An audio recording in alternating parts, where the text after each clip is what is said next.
There is wonder and adventure in the highest degree in most of the elements of this affair of being part of life in the universe.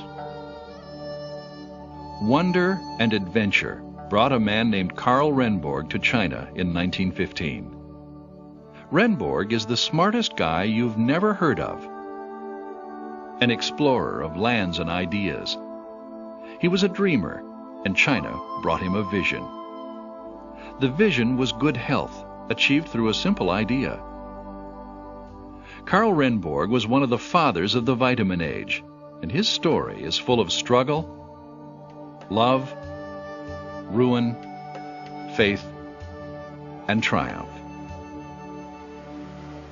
By the time he was finished, Renborg had created the world's best-known food supplement, one that is still used today and adds quality to the lives of millions. Now, for the first time, some 80 years later, Karl's son has come to China with his own children to find his father's story. Yeah, Pudong is over here, and this was all open area, as I understand it. They will walk in Karl's footsteps. Oh, look over here, guys. Very, very similar. My father used to live here. That's my father. Is there any ghosts here? They will see what he saw. This must have been what it looked like when he came in. I mean, of course, he didn't see these big buildings, but probably these little guys around here, it kind of looks the same.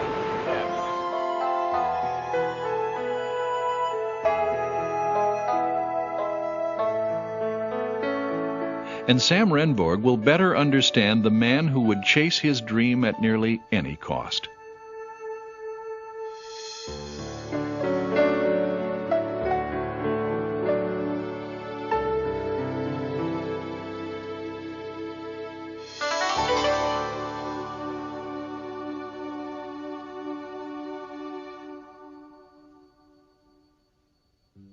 Karl Franklin Renborg was born in 1887 in St. Augustine, Florida. The family relocated, first to Savannah, Georgia, and then to Huntington, Connecticut. His father, Paul, was a jeweler who traveled the East Coast. Soon, Karl got the traveling bug as well. So he saw lots of different types of people and lots of different types of situations.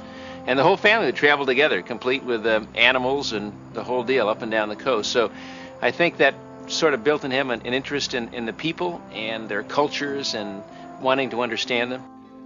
His curiosity seemed almost innate. He was fascinated by the world around him. As a teen, he painted trees he had seen, and then he wrote about the experience in his journal.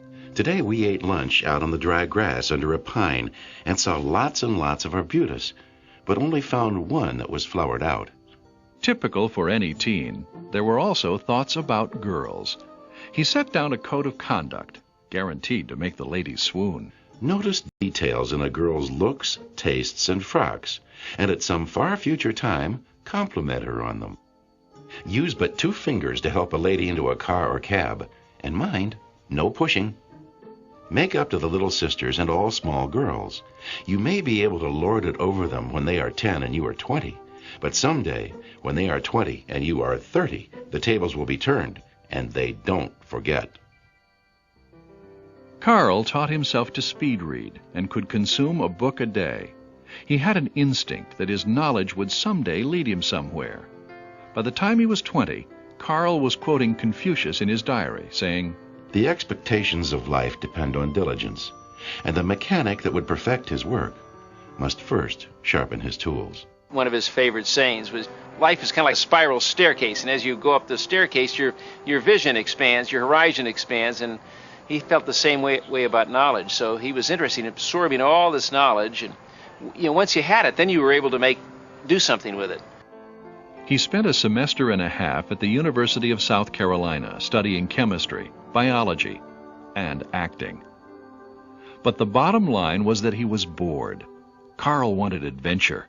He had always had an interest in Asia, and in 1915, he took off for China.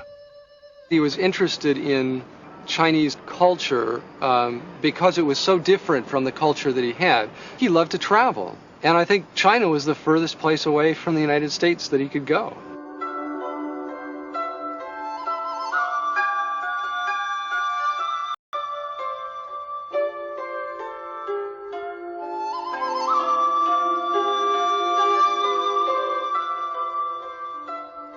You remember the stories that your father told you when you're sitting on his lap, and about China. And then to actually see these places, it just brings back these memories, and it's hard to put a lot of it into words.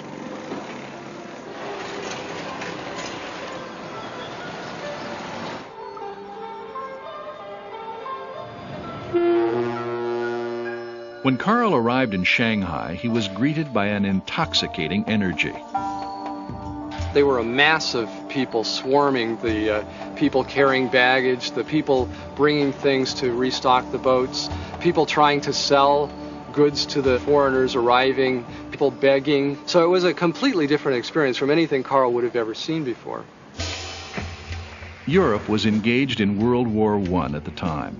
For Europe's rich, Shanghai was a favorite getaway, the jewel of the Orient, full of foreign intrigue and cosmopolitan ways. Many expatriates, like Carl, lived in little enclaves governed by their own law. They lived like royalty, with opulent quarters and servants. Carl, who had landed a job selling milk products for Carnation, enjoyed these luxuries too. I think they had like 10 servants. The one that always used to tickle me was the servant who was just solely in charge of taking care of the goldfish, and they would clean the goldfish by hand in those days, and that was this person's job. But unlike most others, he very much tried to assimilate. Carl went out and learned Chinese, and I think it was a sign of his curiosity that he took that extra step. And he wrote Chinese, and he would speak to his Chinese employees in Chinese. He took great trips out to the countryside. It was the adventure he had dreamed of. He also studied Chinese philosophy in his spare time. He immersed himself in history and culture. He embraced it all. He embraced the religions. He embraced everything that he saw, and he put it into this brain of his, which kind of digested it. Now, the old world structures of Carl's day merge with modern glass and steel. There's 140. 142. 142. It was in this old expatriate community where Carl lived with his first wife, Hester Hawkes.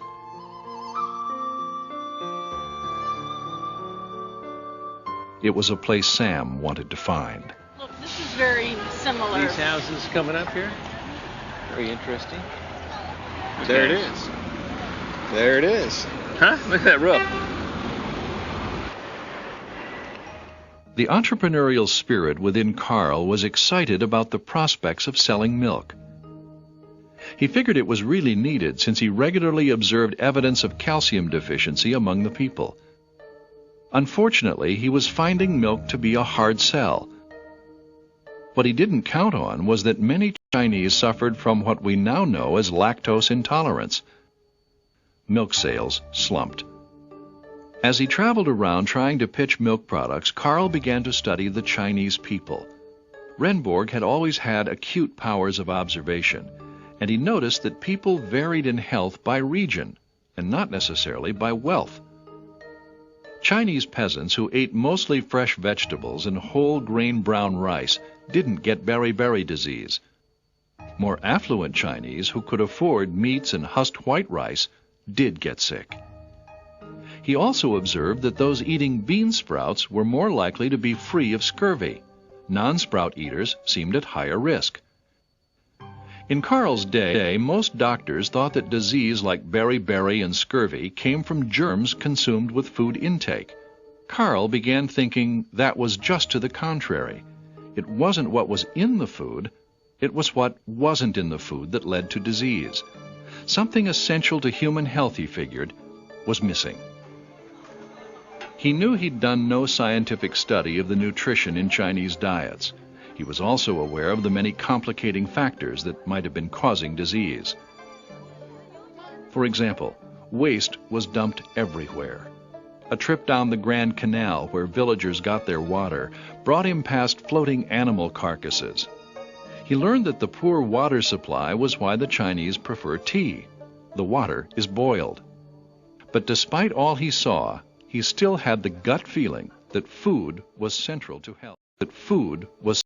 health. He also began to realize that despite his best efforts to sell milk, it was culture that dictated what people ate. It started a corollary idea brewing in Carl's head about how much variance there was in diet from place to place, and consequently, how much nutrition must suffer. His idea for supplement, didn't come about in just one day. It was based upon, probably a decade of observations.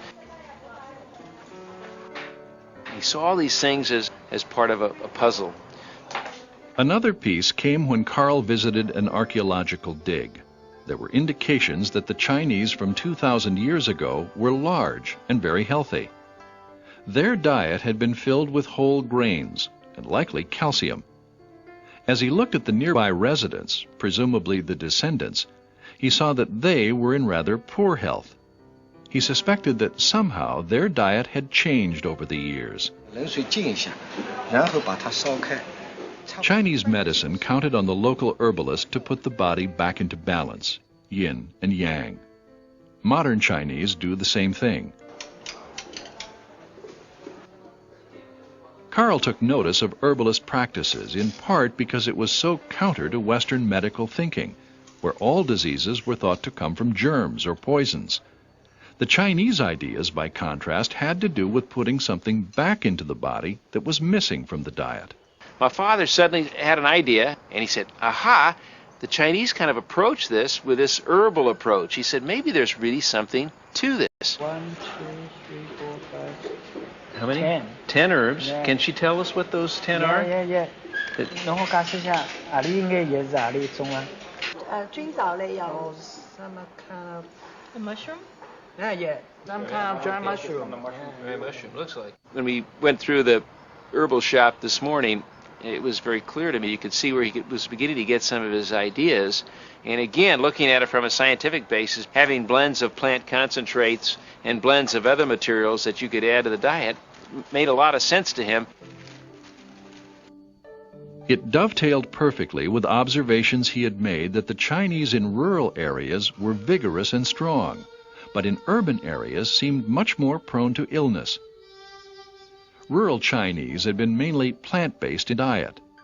Now they had moved to the cities, ate more meat, processed foods, and salt. Carl had observed health problems not only in China, but also back in the United States. There in 1924, his father had both legs amputated as a result of arterial sclerosis. It was also in the States that Carnation had done studies indicating that cows produce the most milk when fed only alfalfa and water. Carl theorized that perhaps that plant was a pure form of health food, containing balanced nutrition. He also began to consider how to process it for human consumption. His whole concept was that maybe he could develop a supplement made from plant materials to help bring the diet back into balance. Not only the plant materials, but it was the minerals that were in things like milk and oils that you'd find in fish and other types of oil products. This was in the early 1920s, and Renborg was dipping into fairly uncharted waters. Even the word vitamin was new. The first vitamins had been isolated just a few years earlier in 1913. Vitamin C would not be extracted from natural sources until 1930. The first synthetic vitamin would come 7 years later. So the idea that dietary deficiencies might spur disease was still revolutionary. To go a step further and say that perhaps disease could be prevented with a pill that contained those missing dietary elements met with healthy skepticism from traditional science. Certainly, Carl hadn't quite figured it all out yet. He was still trying to sell milk to the Chinese, but he wanted to make more money at it. Always entrepreneurial, he wanted to take control of his own life. He wanted to run Carnation's China operations as an independent agent. As a separate business entity, Carl envisioned being the exclusive distributor of Carnation milk products. But Carnation wasn't interested. On furlough back in America, he visited New York and went to see a man named Harry Colgate, head of an innovative company that had introduced the first toothpaste in a tube. He showed up with no appointment and asked Colgate's secretary to let him in to see the boss. And the secretary said, "What about?" He said, "China." And it so flustered the secretary that she went in and apparently told Mr. Colgate that there was a young man in the outer office who wanted to see him about China, and Mr. Colgate said, send him in. Karl Renborg got the job. He was now Colgate's sales rep for China. He was living well, but Shanghai was in turmoil. There was both criminal and political tension. The city was teeming with opium dens and prostitution centers. Local warlords battled to grab the huge profits from the illicit businesses. Politically, nationalist leaders were fighting the emerging Chinese Communist Party. In 1927, the nationalist general Chiang Kai-shek emerged as the dominant leader of Shanghai and fortified the city with barbed wire to keep out invading warlords and communists. A general strike ensued. Karl sent his wife and children back to America while he remained in Shanghai. Like other foreign businessmen, he joined the volunteer corps to protect the city from the warlords. But those who stayed were virtual prisoners in Shanghai, barbed wire restricting them to their little enclaves. Their regional offices were looted. Many lost everything. Karl was one of them. But of more immediate importance was survival. Food was tremendously difficult to come by. He and his colleagues were becoming malnourished. Karl saw it as a perfect opportunity to test his idea of a food supplement. He began to come down in the area here and just whatever green leafy stuff he could find, and apparently others Chinese were doing this too. And then he made his little soups and gruels. And now somewhere near here they did have some animals, and he would get some ground up animal bones and he'd grind those up and put them into his soup. He used to tell people that a lot of them didn't like it because it was kind of gritty because he couldn't grind the powder very fine. Karl's soup was a nasty concoction. He even boiled rusty nails in it for iron. But Karl saw that his friends who could stomach it fared considerably better than those who couldn't. He ate it himself. He would also feed whoever would listen to him and try it. The Chinese thought he was pretty interesting. They kind of liked his thought process. The expatriates, the foreigners, thought my father was a screwball. The soup experiment was fresh on Karl's mind when he was finally able to board a freighter out of China. The voyage gave him time to reflect on his Asian experience, the Chinese philosophy of diet, and its direct effect on health. He realized that while he had lost everything in Shanghai, he had been given the idea of a lifetime. Karl became more convinced than ever that he could create a food supplement that could make people feel better and live a healthier, balanced lifestyle. In turn, that would leave them better able to fend off disease and illness. He was determined to create it. He didn't know how long it would take him. He didn't know what it would be. He didn't know if it would be a tablet, a wafer, a powder, or what have you, but it would prevent much of the nutritional problems that he saw in the world. Those were lofty plans for Karl when he landed in California in 1927. He was 40 years old, and yet his life was just getting focused. And as Karl would love to recount years later, he had only $24 in his pocket. He had opportunities for steady work, but turned them down in favor of odd jobs, bus driver, statistician, even babysitter, that would allow him the time to pursue his dream of the food supplement. It made things hard on his marriage. Living with Karl was living on the edge, and his wife wasn't cut out for it. She basically left him, because she didn't think he was going to ever make anything of himself pursuing this crazy idea. So I think they parted on very, acrimonious terms, and there was never any discussion of his first wife in my house, in our household. He threw himself into his work, tinkering with alfalfa, watercress, and even parsley extracts. Karl thought beyond just the ingredients to the process of collecting them. He invented a scythe which would cut alfalfa plants so that they dropped into a specially designed basket. With this device, the plants never hit the ground and didn't have to be rinsed off. Karl was one of the first scientists to consider that washing plants might rob them of nutrients. Well ahead of its time, according to Dr. Artemis Samopoulos, president of the Center for Genetics, Nutrition, and Health in Washington, D.C. One of the world's leading experts on the role of omega-3s in nutrition and their effect on health and weight management, she has studied nutrition science for over 40 years and considers Carl a true pioneer. He was a very brilliant person who had enormous powers of observation and understanding of his surroundings, I would say his whole environment. He understood the importance of human beings, their relation to food, particularly plant food, and the environment in which the plants grew. Carl was a rare combination of a fertile mind that knew the value of a hard day's work, often 17 or 18-hour days. He'd have to go out to the valley and harvest his alfalfa and haul it all the way back down again. And then you'd have to be up all night drying it and measuring it, and had to be just the right touch and feel. And then you'd have to grind it and extract it with the still. He did everything. He did absolutely everything. He kept up this pace for nearly 4 years. During one of his odd jobs working in a cement plant, Carl met another woman. He said it was one of the real strong loves of his life, and they were married, and she got pregnant, and she died, and the baby died in childbirth. And he told me that during that period he was almost ready to chuck it in, because he was in his mid-40s now, still didn't have a product that was acceptable, and now he'd lost the love of his life and a baby, and it was a very, very trying time for him emotionally. Back in Connecticut, an old friend, Evelyn Berg, heard that Carl was no longer married. She'd had a crush on him for years and decided to come out to California. She doted on him and began to support him in his dream. In 1931, he and Evelyn married.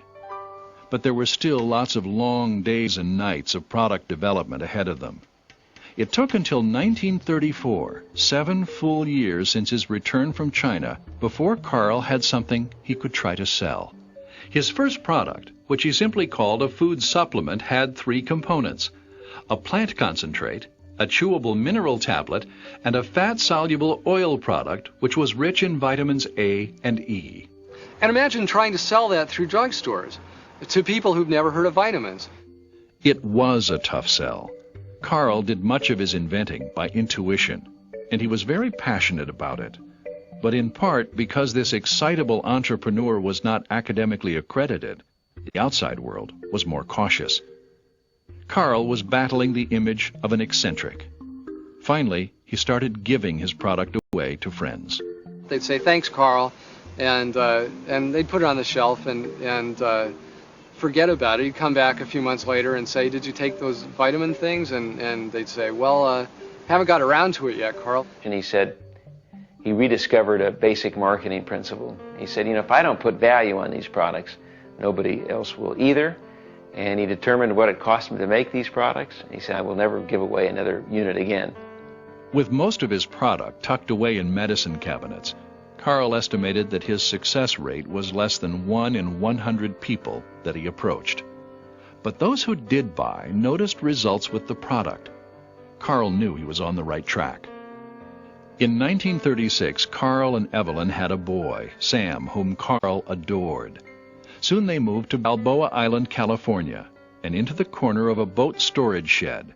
Here, he continued to try to perfect the product, working with fish oils, kelp, and other plants. He kept track of successes and failures in his diary.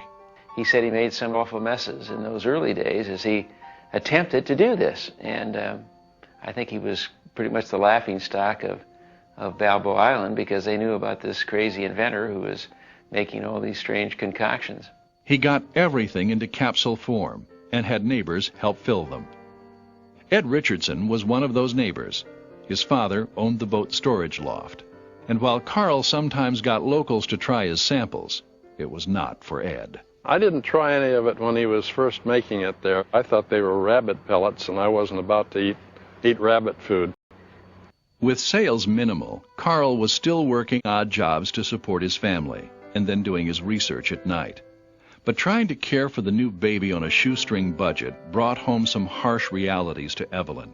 It wasn't enough just to love Carl. Well, I don't think he had much time at home. He was extremely focused. She knew that Carl had this dream and the vision, but it finally came down to she couldn't do it anymore. Unlike the breakup of his first marriage, this one was not acrimonious. It was all done with the best interests of baby Sam at heart. She ended up taking Sam back to Connecticut, where her family lived, and trying to raise Sam there, so Carl was on his own. Money slowed to a trickle. Things became so tight that Carl had to leave the boat shed in the middle of the night without paying the rent. Just selling it by himself, it was impossible. He sent a shipment up to a pharmacy in San Francisco, and a year later he records in his diary that he just received some returns from them, 23 bottles, and he said that's 23 out of 24 that we shipped. And you could almost see the tears on the diary. You know, this is just not working, shipping it off to somebody who doesn't understand vitamins. In 1939, Carl again set up shop, this time in a small building in a rundown section of Los Angeles. He was still searching for a name for his dream when he stumbled on a scientific journal article written by Roger Williams. Williams used the word Nutrilite to describe all of the things needed in human nutrition, including, but not limited to, vitamins. My father saw this term and he thought, boy, that's a fabulous term. On April 3rd, 1939, Nutrilite and Nutrilite's Inc. Thinking this over for a week and like it better every day.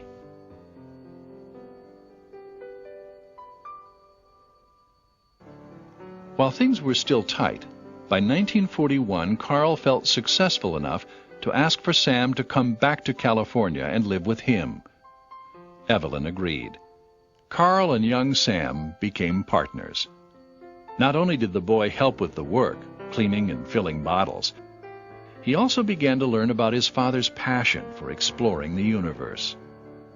He made his own little microscope to look at pond water, and he was always impressed with the micro universe. At the same time, he built his own telescope to look at the majesty of the stars, and he was so intrigued by this incredible, distances and sizes and how it all, worked together.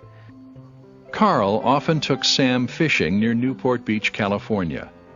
And Sam overheard some people who were looking at the beautiful houses there and commenting how lucky those people were to own those homes.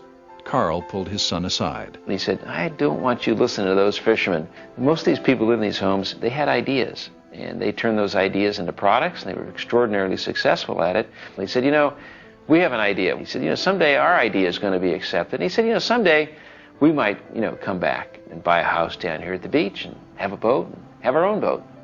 But the cold reality then was that there still wasn't much interest in Carl's product. At one point he was living on basically oatmeal and Nutrilite, and not very many people would continue to go ahead with that. But he knew that he was right. He tried different ways of marketing directly to people, from one-on-one meetings to public speeches. One newspaper dubbed him Vita Man. He even tried getting attention via radio. There was a very popular program in the Southern California area called Man on the Street. And it took several days, but finally he, got in the right spot. So when the man on the street was walking, he stepped out, and the guy would say, what do you do? And then he would tell him, my name is Carl Renborg, and I've developed a new food supplement product. He'd go on about the story. But that was kind of free radio advertising. Nutrilite sold in fits and starts through World War II. Finally, the self-taught scientist decided to get some schooling on how to sell at a Dale Carnegie course. A psychology professor, Dr. William Castleberry, was the teacher. Carl became friends with him. And he got Castleberry to use the product. And Castleberry thought it was fabulous. And he really got excited about the product and its potential. Castleberry partnered with a super salesman that he knew named Lee Meitinger to create a sales company focusing on Nutrilite. Their concept was to modify a marketing plan based on the success of Sears and J.C. Penney, which rewarded sales managers for opening new stores by giving them a percentage of the business. The idea, which marked the birth of multi-level marketing, was to let successful distributors recruit other distributors, and everyone would share in the profits. So they got together with Carl and created this exclusive distributorship. And created this exclusive distributorship concept, which ultimately led to them both having their own independent, very large companies. Carl's company, Nutrilite Products, would sell his vitamins exclusively to Mightier and Castleberry. Mightier and Castleberry would buy their products exclusively from Nutrilite. It was perfect for Carl. Now he merely needed to send them product. He didn't have to focus on sales anymore. He could create. He could try to perfect his concepts, which was what he truly loved. But more importantly, he could focus on a new woman he had met. Her name was Edith Bruck. He fell for her immediately. In late 1946, they were married. Edith was Carl's perfect partner in a personal relationship. She had things that he must have needed very strongly, and he was passionate about her. He loved her. Edith believed in what Carl was doing. She had a sharp business acumen and immediately recognized that Carl had a great product and a great name in Nutrilite. And now he had a sales process that was working.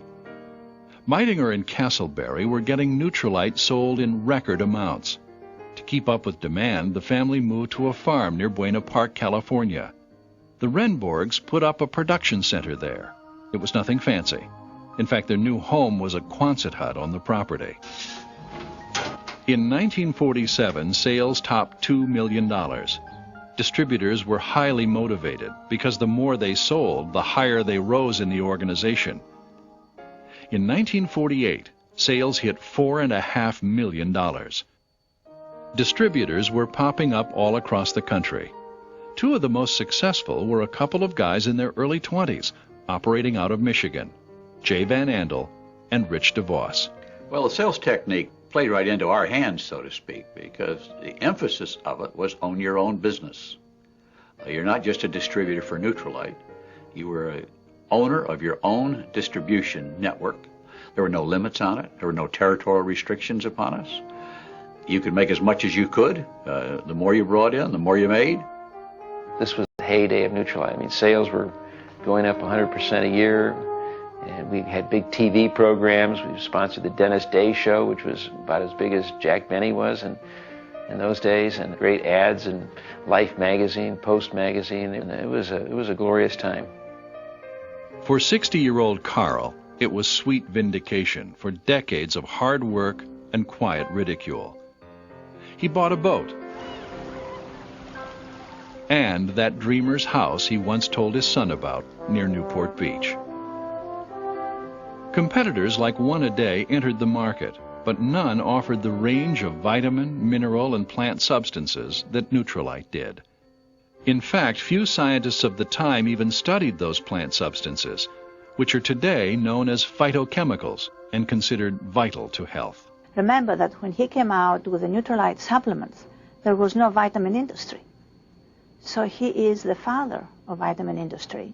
He concentrated not only on what people knew about vitamins or the so-called factor, but he understood the importance of taking a plant and making an extract, recognizing that there are substances in the extracts that we never know what they do until years later. Carl's vision of the importance of nutrition was just staggering because it was so strange to the thinking. The feeling up until that point, when he started, was that eat 3 square meals a day and you're okay. When Renborg began, very few vitamins were even known. And so he started putting together a natural food product in the alfalfa, one of the richest known sources of natural food that you can find. And the research in the whole world began to follow behind that. Carl's innovative spirit had not waned. Even though Nutrilite was now a terrific success, he was still doing research in his lab. He discovered a cherry, the acerola cherry, which has high concentrates of vitamin C and is loaded with phytochemicals. And he learned that Egyptian earthworms could aerate the soil better, so he imported them. Meanwhile, to meet the demand for Nutrilite, Carl had to grow more alfalfa. He added a farm in Hemet, California, then another in Lakeview. As he bought up the property, he kept the existing farm employees. One was Frank Cerna, who ended up giving tours of the farm. We're going to go from here over to the pest break and then to the echinacea. Cerna remembers how human Carl was. He had a terrific memory, could memorize everyone's name, knew where they were working, what their job responsibility was. He had a kind of intensity of focus that made people feel like not just that they were the center of attention, but they related with him. Carl truly wanted to listen. Periodically, he would gather all the employees around a pepper tree on the farm, where they would sit for hours and discuss whatever the workers were thinking about, from religion to sports to family. He was interested in everybody, so everybody who came into contact with him was the most interesting and fascinating person he'd ever met. And that's a real gift. Frank Cerna remembers that Carl would pull him away from his work to gaze with him through his telescope. He said, "Frank, come and look at this." And I said, "I really have several water lines to move." And he said, "Oh, but you must see this. I tell you what," he said, "I'll help you move those sprinkler lines. If you would just come over here and I'll show you some of what is happening out today in the stars." So I did. I spent quite more time than I had intended to, and he introduced me to some of the constellations, and we got quite late at night, and then he said, "Okay, now it's time for us to go move the sprinklers." When it came to running the business, most workers had no doubt who was boss. It was Edith. Someone that wasn't dressed properly or behaving properly, she would just, "You're out of here." She was a taskmaster. But then Grandpa would come walking through and tell everybody, "You're not really fired. Go back to work." But the good times of growth would not last. Ambition got in the way. Meitinger and Castleberry began distributing sales material which claimed that Nutrilite virtually cured disease. As sales guys are prone to do, they kept coming with more exotic techniques, and finally they had a couple of brochures that my father was not very happy with, and one of them was called, How to Get Well and Stay Well. Actually, it was How to Cheat Death was the first version. The curative claims were a gross distortion of the health benefits Carl had designed Nutrilite to address, bringing nutrition into balance. Carl was furious about it. And so was the FDA, which slapped them with a lawsuit. Carl hired lawyer Charles Rhine to fight the case.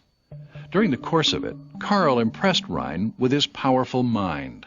There are some people who are very, very unusual in this world, and he was one of them. It's hard to give an adequate illustration except to say that when he got through with me on dissecting some legal problem that I was up against, he knew more about it than I did. Charles Rhine would go on to become a very prominent lawyer. In the course of his life, he met dozens of world leaders, and he judged Carl Renborg to be just as impressive. He was a very powerful man.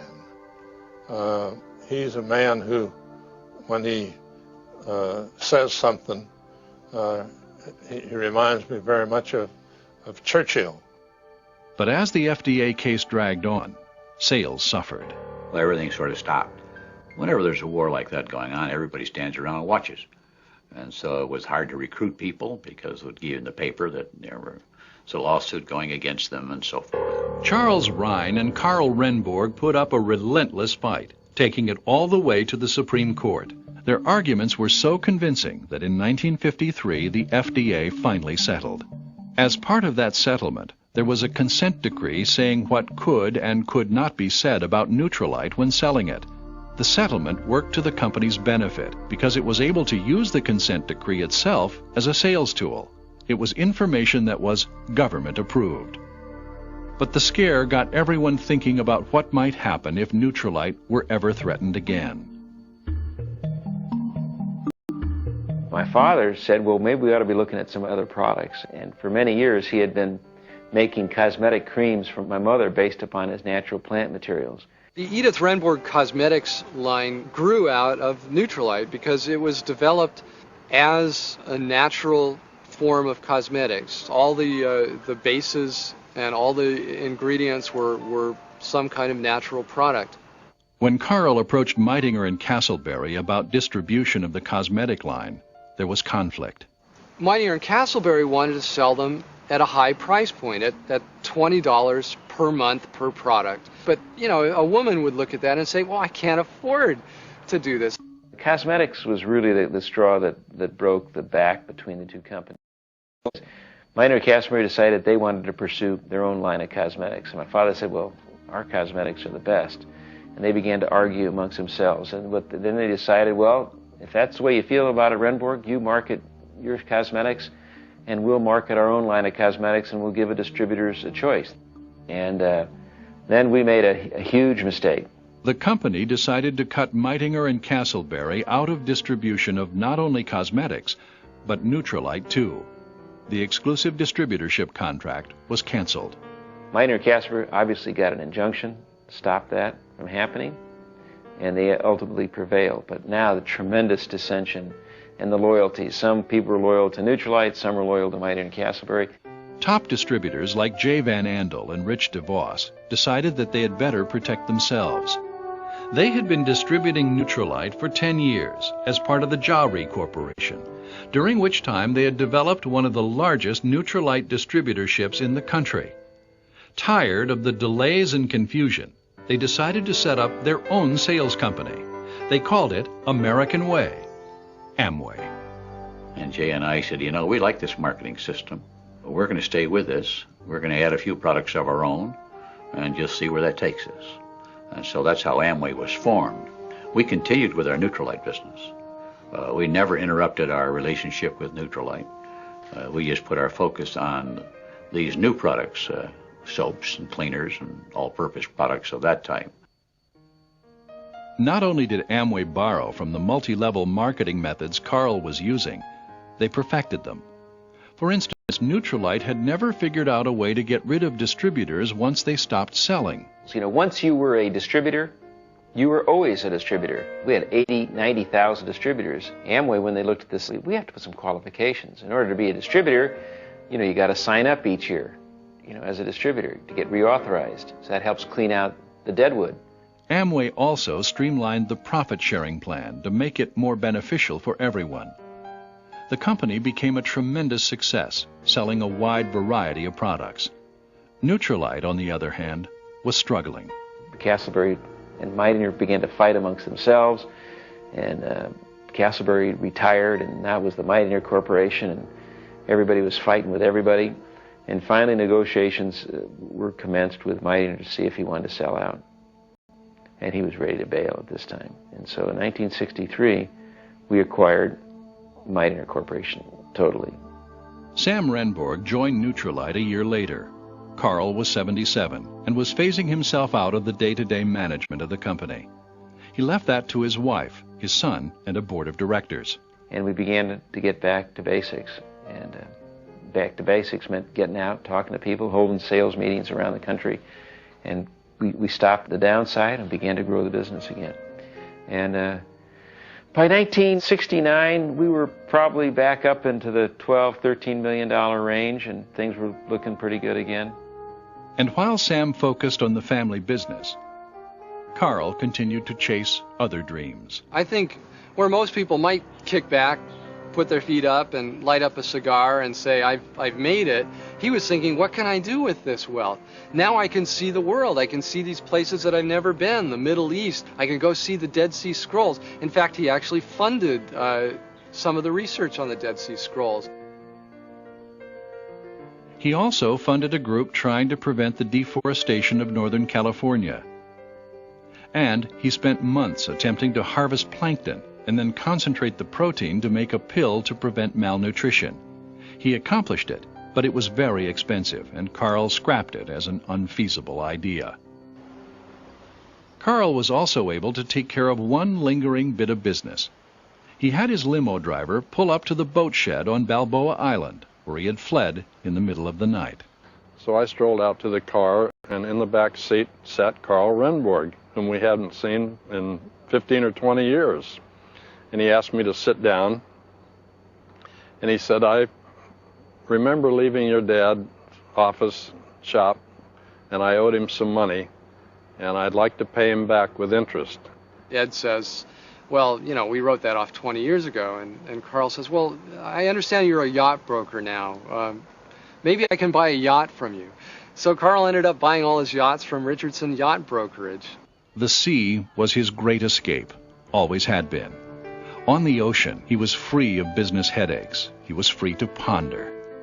And with the success of Nutrilite, he traveled even more, sharing his love of new experiences with his granddaughter Lisa, sending her gifts from around the world, along with special notes.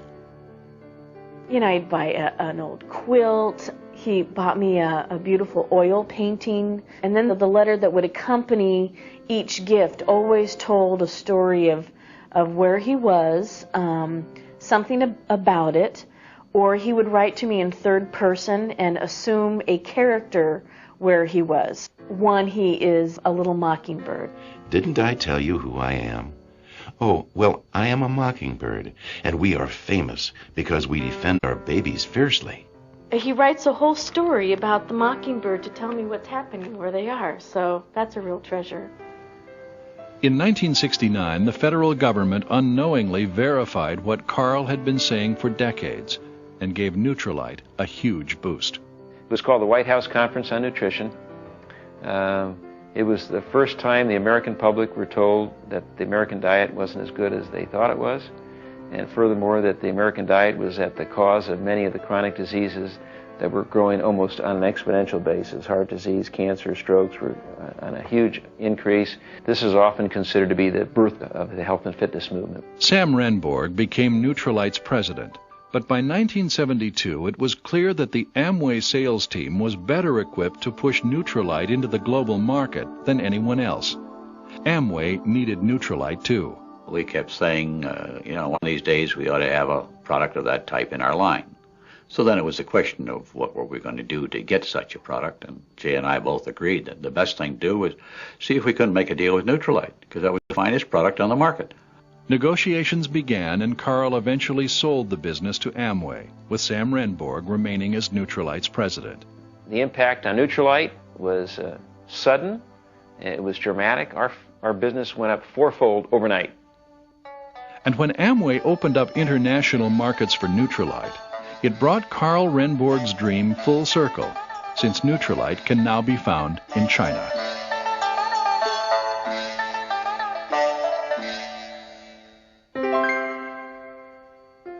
Now, this was a guy who really was on to something big.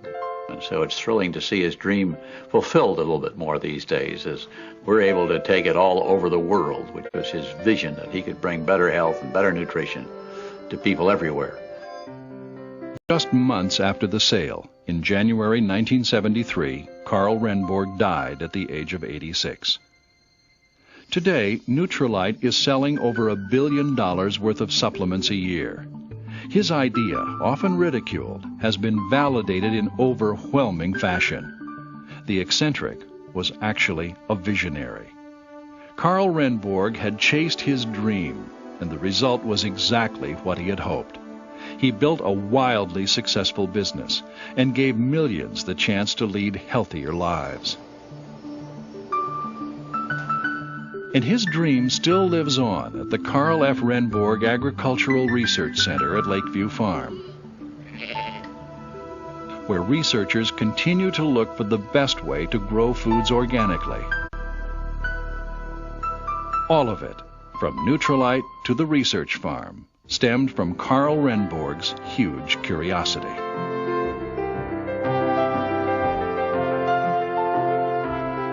He thought in his mind that God had laid down some natural laws of the universe, and he thought that that was the beckoning of mankind, was to really understand them.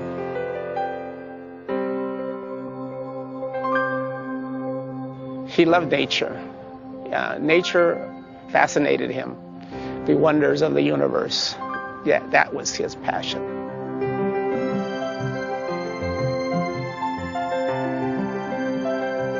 He lived in the same world with the rest of us, but he had ideas that most of us would never even consider.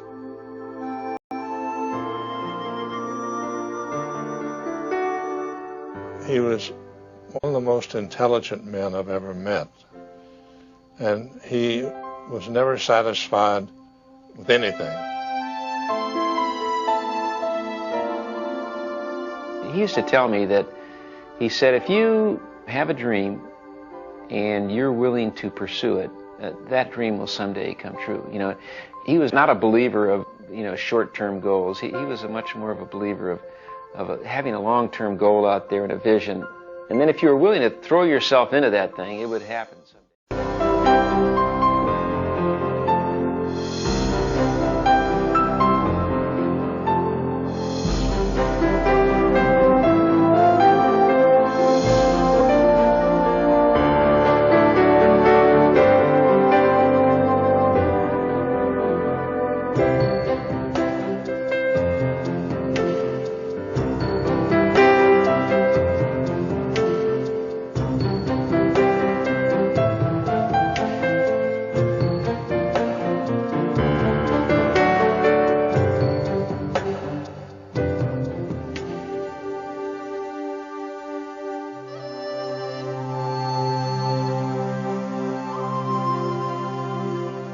As Karl Renborg said, there is wonder and adventure in the highest degree in most of the elements of this affair of being part of life in the universe.